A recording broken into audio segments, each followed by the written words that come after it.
ಮಾತೆ ಅಂತ ಕರೆದ್ವಿ, ನಾವು ಭೂಮಿಯನ್ನು ಭೂಮಿ ತಾಯಿ ಅಂತ ಕರೆದ್ವಿ, ನದಿಯನ್ನು ನದಿ ದೇವಿ ದೇವಿ ಅಂತ ಕರೆದ್ವಿ, ವನವನ್ನು ವನ ದೇವತೆ ದೇವಿ ಅಂತ ಕರೆದ್ವಿ.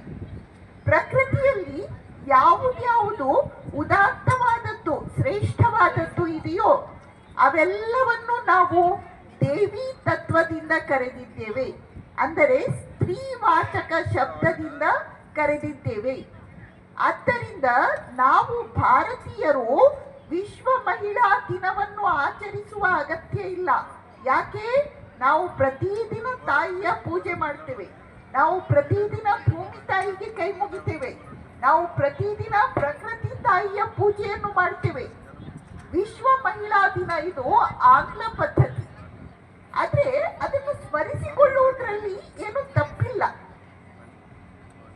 ಭಾರತೀಯ ಸ್ತ್ರೀ ಅವಳು ಶತಮಾನಗಳಿಂದ ಶತಶತಮಾನಗಳಿಂದ ಸಂಸ್ಕೃತಿ, ಪರಂಪರೆ, ಮೌಲ್ಯಗಳು, ಉದಾತ್ತ ಚಿಂತನೆಗಳನ್ನು ತನ್ನ ಬದುಕಿನಲ್ಲಿ ಮೈಗೂಡಿಸಿಕೊಂಡು ಅದನ್ನು ಮುಂದಿನ ಪೀಳಿಗೆಗೆ ಕೊಡುತ್ತಾ ಇದ್ದಾಳೆ.